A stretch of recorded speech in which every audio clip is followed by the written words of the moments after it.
주님이 나의 이름을 불러주셔서 내가 주님과 함께 서게 하시니 감사드립니다. 이 시간 몸이 아픈 이들, 마음이 괴로운 이들 사모하며 주님의 말씀 앞에 고개 숙였사오니 주님의 말씀 중에 내 이름을 부르셔서 내가 다시 힘 가지고 서게 하여 주시옵소서. 아픈 몸이 낫게 하여 주시옵소서. 상한 마음이 위로받게 하여 주시옵소서. 삶이 곤고하고 마음이 무뎌지고 완악해진 죄된 우리의 모든 모습들 이 시간 주님의 말씀으로 온전하고 정결하게 하여 주시옵소서.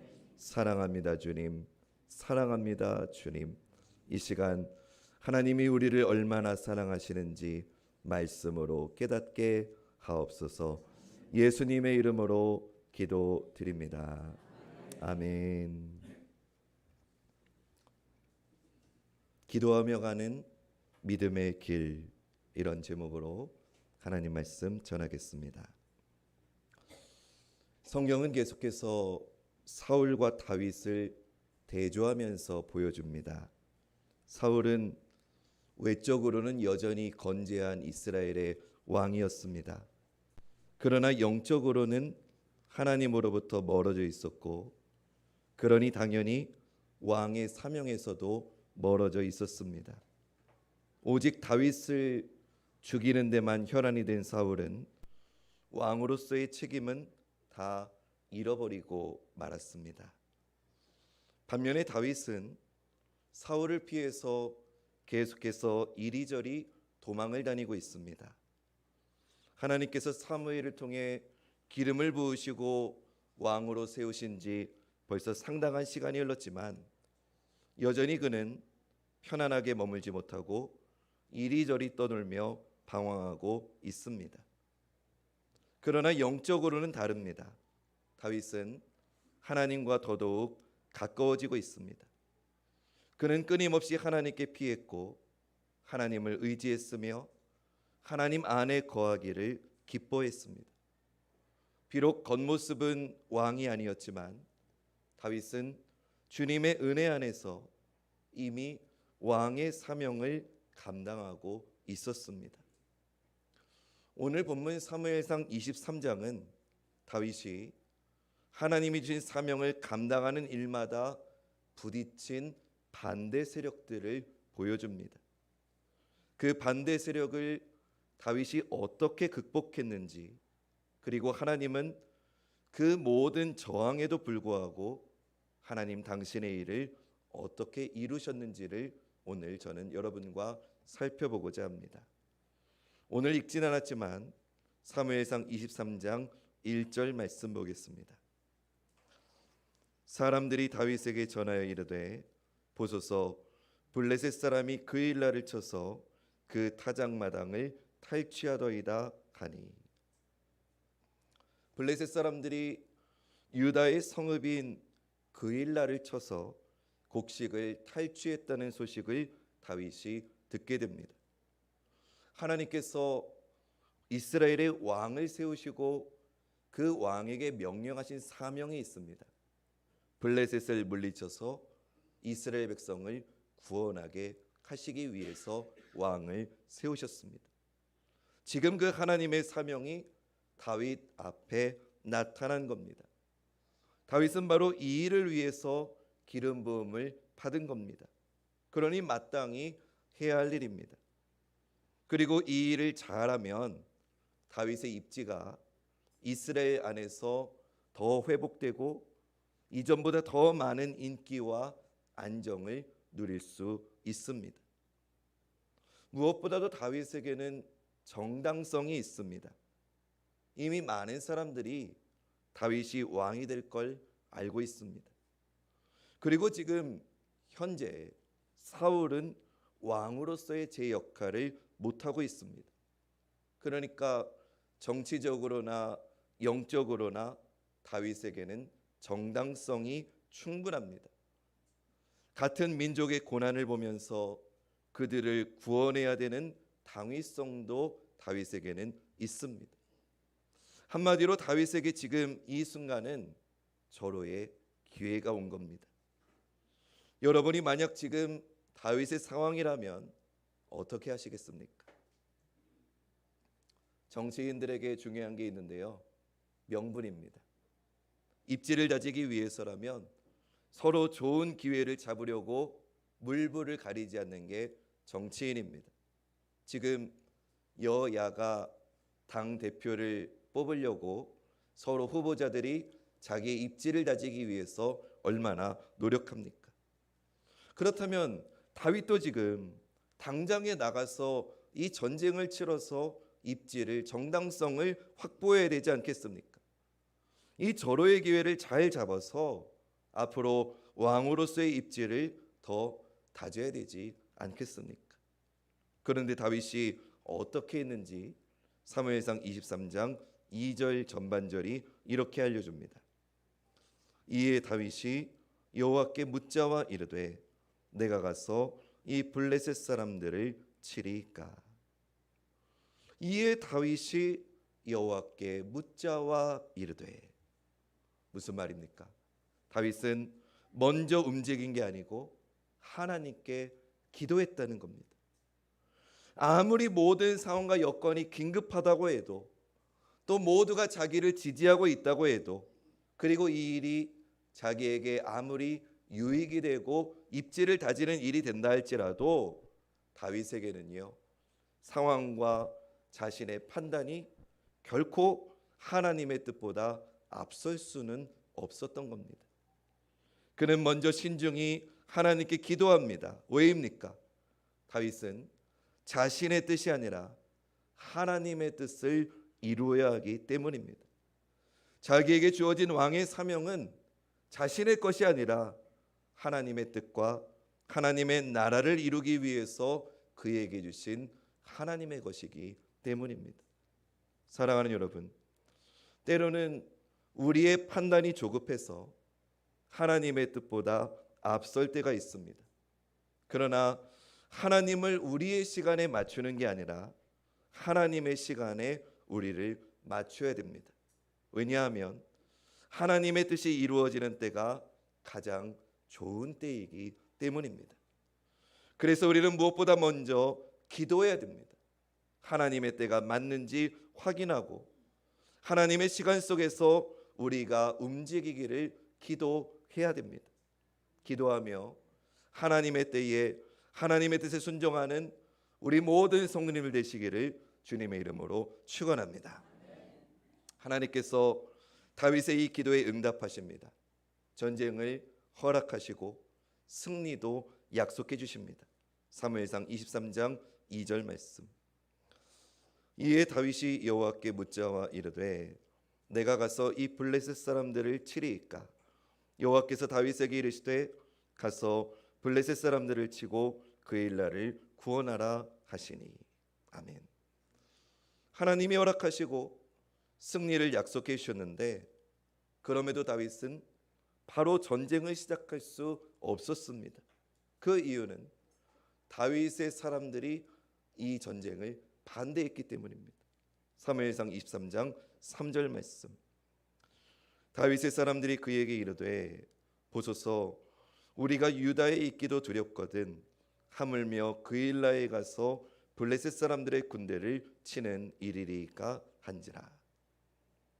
이런 말이지요. 아니 지금 우리가 유다에 있는 것도 위험한데 우리 코가 석잔데 블레셋 사람들을 치는 전쟁을 하자는 게 마땅합니까? 이런 뜻입니다.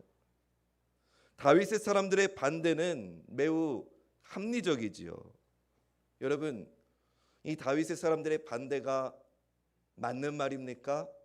맞는 말입니까? 맞는 말입니다.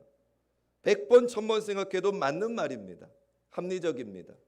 지금 우리도 언제 죽을지 모르는데 우리가 지금 블레셋 사람하고 전쟁을 하는 게 가당키나 하느냐? 100번 1000번 맞습니다.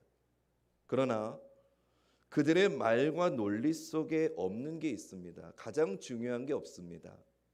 이들의 합리성 가운데는 무엇이 빠졌느냐? 한번 따라해 봅시다. 하나님의 뜻. 이들에게는 하나님의 뜻이 없습니다. 여러분 잘 기억하십시오. 합리적인 거 중요합니다.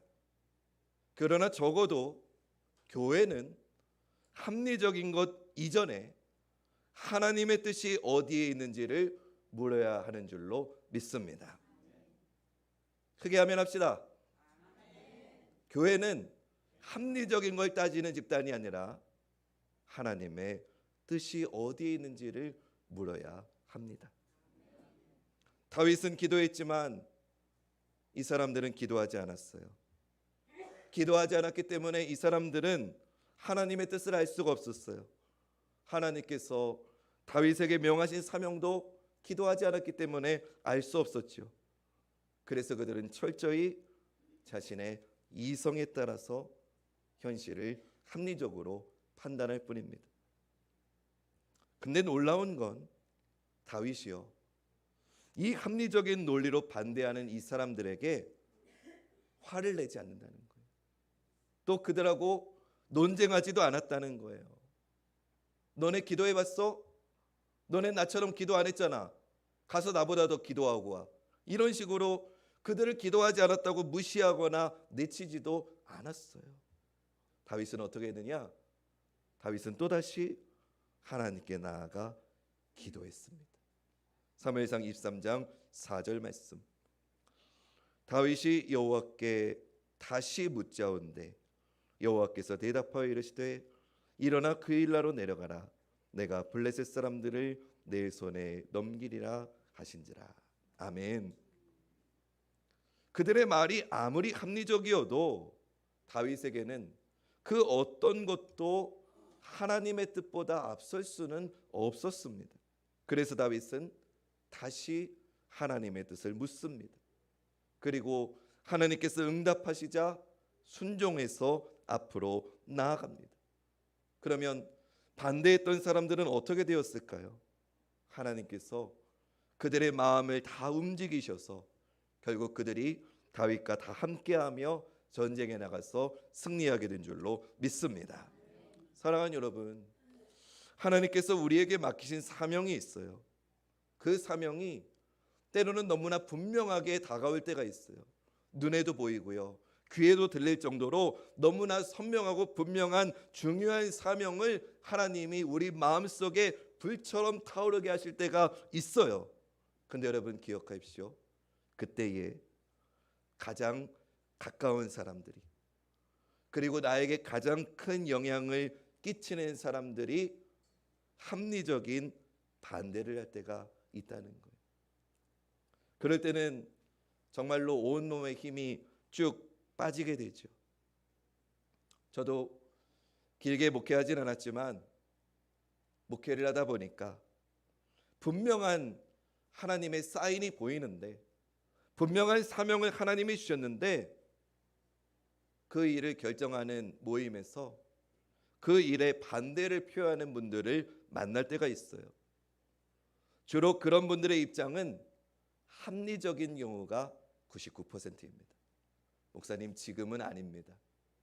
목사님 그건 우리 교회에 어울리지 않습니다. 목사님 그건 우리가 전에도 해봤는데 되지 않는 겁니다. 합리적인 경우가 99%입니다. 그럴 때는 어떻게 해야 될까요? 싸워야 될까요?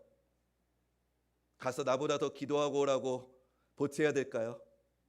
아니면은 설득해야 될까요? 그럴 때는요, 그럼에도 불구하고 우리의 중심이 하나님을 향해야 합니다.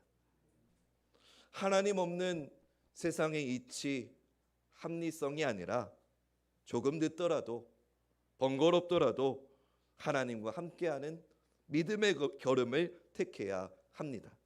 그리고 그 믿음의 걸음을 택하는 첫걸음이 바로, 따라합시다, 기도. 믿음의 걸음을 택하는 첫걸음의 시작이 바로 기도입니다.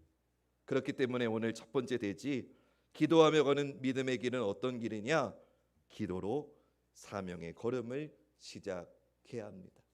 앞에 화면 보시면서 여러분이 대지를 믿음으로 선포하겠습니다. 시작.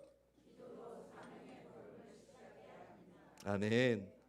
우리가 기도로 믿음의 길을 사명을 시작해야만 그때 비로소 하나님이 우리에게 맡겨주신 사명을 온전히 감당할 수 있습니다.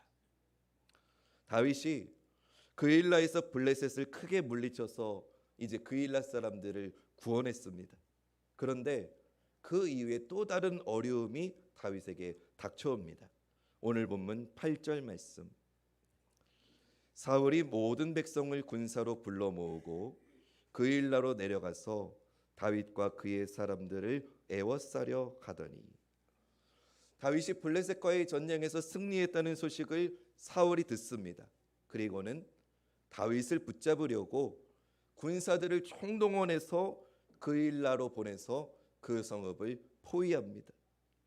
이건 단순히 사울이 이 성읍을 둘러쌌다는 말이 아니고요, 지난주 말씀처럼 높당에 있는 제사장과 그에게 속한 모든 사람들을 다 잔인하게 죽여버렸던 것처럼 지금 사울이 다윗 한 사람을 죽이려고 그일라 사람들을 다 죽여버리려고 군사를 보내는 겁니다.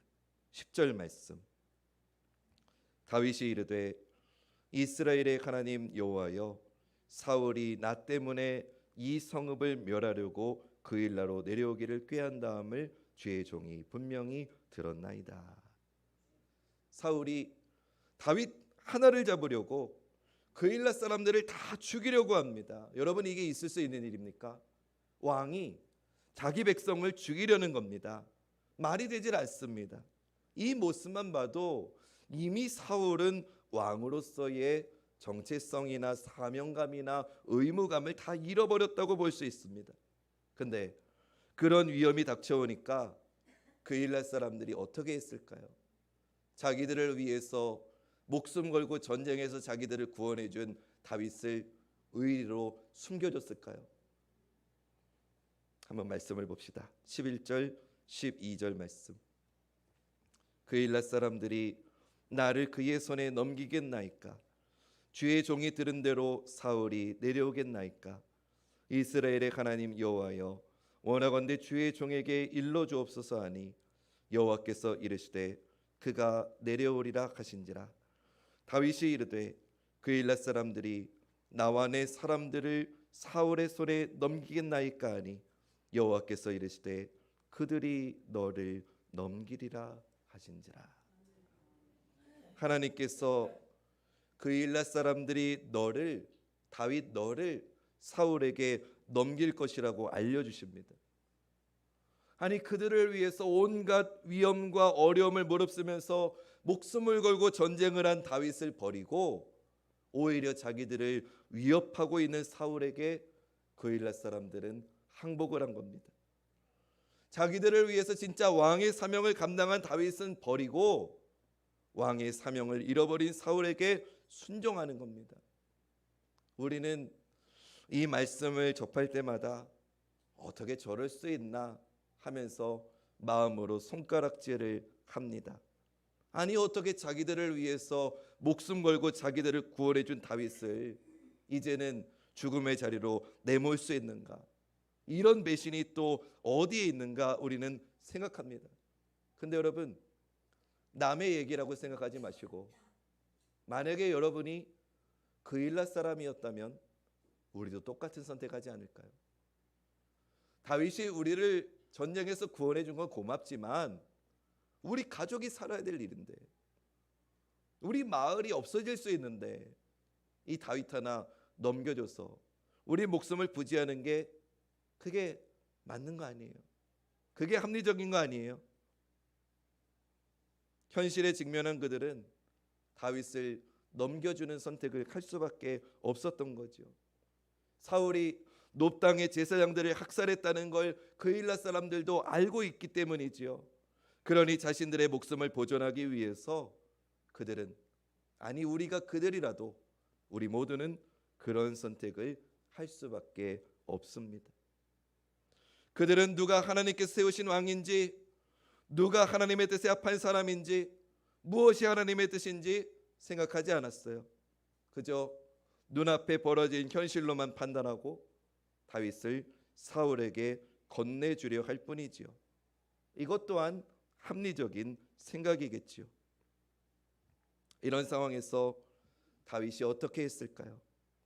다윗이 그일라 사람들을 원망했을까요? 어떻게 너희가 나한테 이럴 수가 있느냐면서 자기를 배신한 그일라 사람들에게 원망하고 복수했을까요? 그러지 않았어요. 다윗은 또다시 하나님께 나아갑니다. 그리고 또다시 하나님께 기도합니다. 다윗은 사명의 벽에 부딪힐 때마다 하나님께 기도로 나아갔던 겁니다.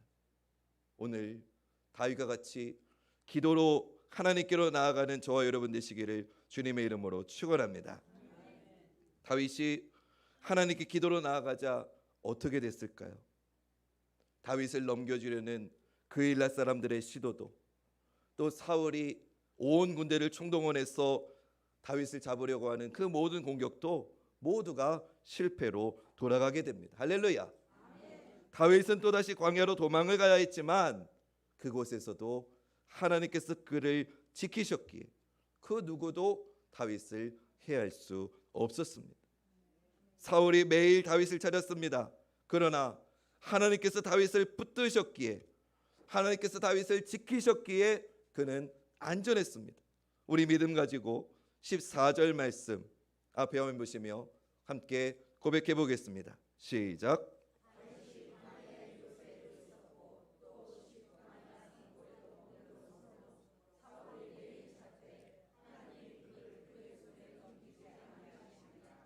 아멘.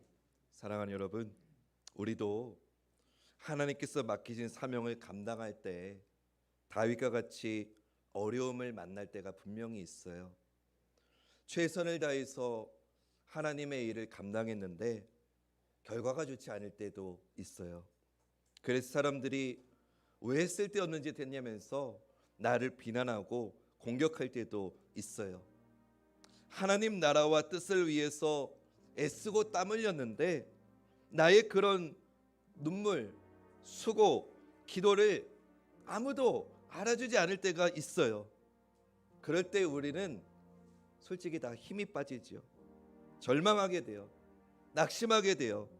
하나님께서 나에게 주신 사명이 맞는가라고 하는 의심도 하게 돼요.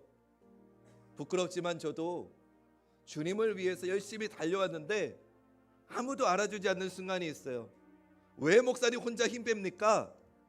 우리 교회는 그거 원하지도 않는데 왜 목사님 혼자 날뜁니까? 그럴 때는요, 부끄러운 고백이지만 교회를 떠나고 싶어요.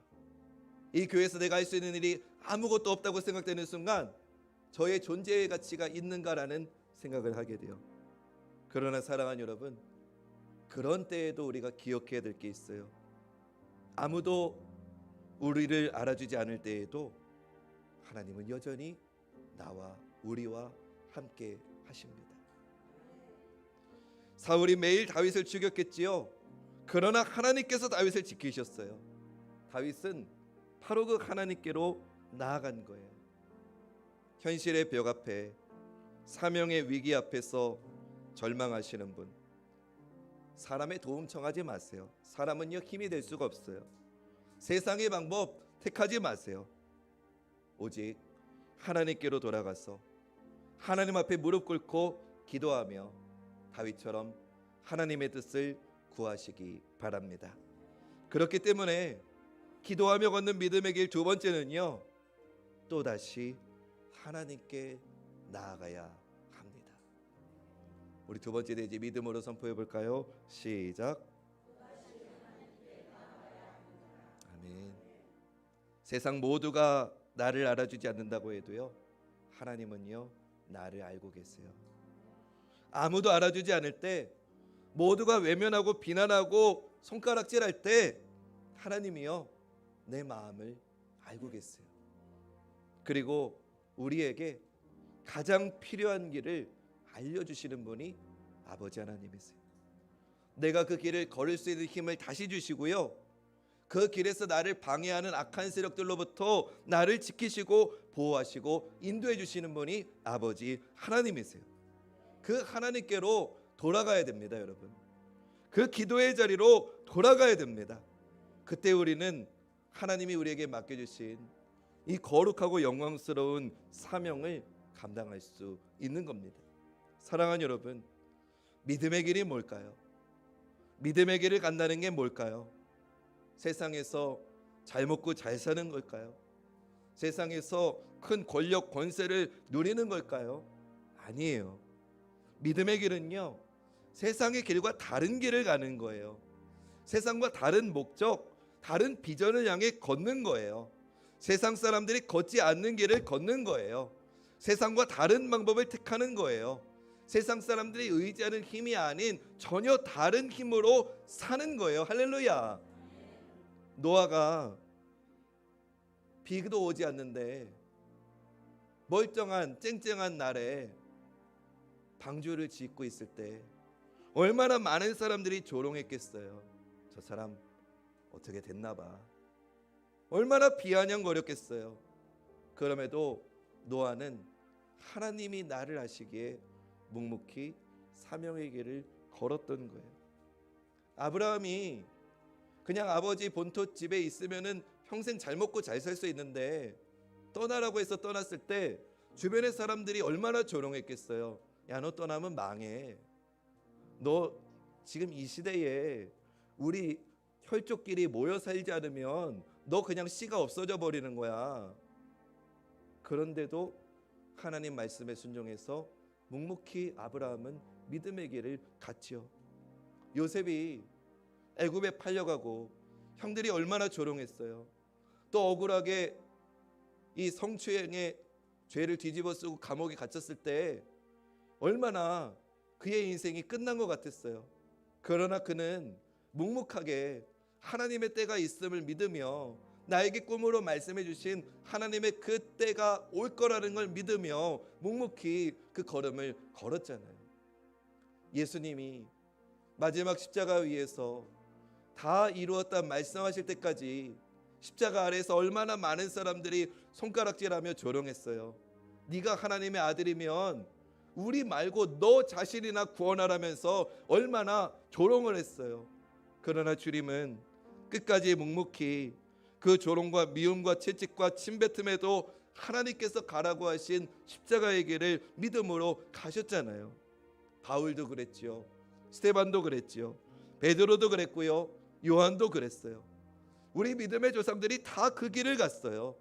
하나님과 함께하면서 하나님의 뜻을 구하면서 하나님의 도우심을 의지하면서 그 믿음의 길을 걸어갔다고요. 그러면 여러분, 이제 우리 차례 아닙니까? 이제 우리가 그 믿음의 길을 가야 되지 않겠습니까? 다윗처럼 하나님을 의지하면서 누가 뭐라고 해도 아무도 나를 알아주지 않는다고 할지라도 묵묵하고 담대하게 이 길을 걸어가는 우리가 되어야 되지 않겠습니까? 하나님께서 당신의 손으로 믿음의 길을 걷는 이 모든 저와 여러분을 지켜주실 줄로 믿습니다.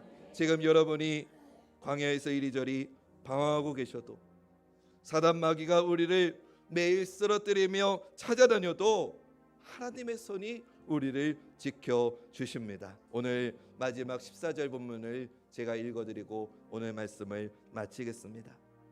다윗이 광야의 요새에도 있었고 또 십광야 산골에도 머물렀으므로 사울이 매일 찾되 하나님이 그를 그의 손에 넘기지 아니하시니라. 아멘. 이 믿음 가지고 기도하며 믿음의 길을 함께 걷는 사랑하는 우리 관악중앙교회 모든 성도님들 되시기를 주님의 이름으로 간절히 축원합니다.